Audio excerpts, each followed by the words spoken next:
খুব টাং বন্ধু বান্ধৱীসকল, মই আজি আপোনালোকলৈ লৈ আহিছোঁ এখন হাতী ভেকুৰীৰ আঞ্জা। আহকচোন এই আঞ্জাখন আমি কেনেদৰে বনাওঁ চাওঁ।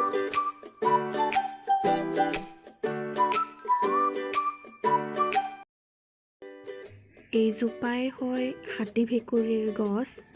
হাতী ভেকুৰীবিলাক এনেকৈয়ে লাগি থাকে।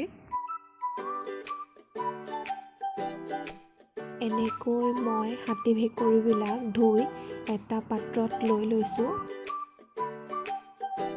এতিয়া মই এনেধৰণে দুফালকৈ কাটি লৈছোঁ। এটা আলু 4 ভাগ কৰি কাটি লৈছোঁ।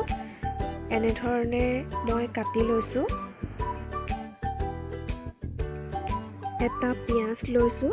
এখন কেৰাহীত অলপমান তেল দি গৰম হ'বলৈ এৰি দিছোঁ। তাতে মই পিঁয়াজখিনি দি দিছোঁ। এতিয়া মই অলপ লৰাই লৈছোঁ। এতিয়া কাটি থোৱা আলু আৰু ভেকুৰীবিলাক মই দি দিছোঁ। সোৱাদ অনুসৰি মই অকণমান নিমখ দিছোঁ।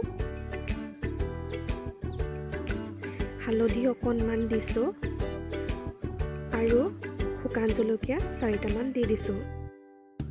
এনেকৈ মই অলপ সময় সিজালৈকে ভাজি লৈছোঁ।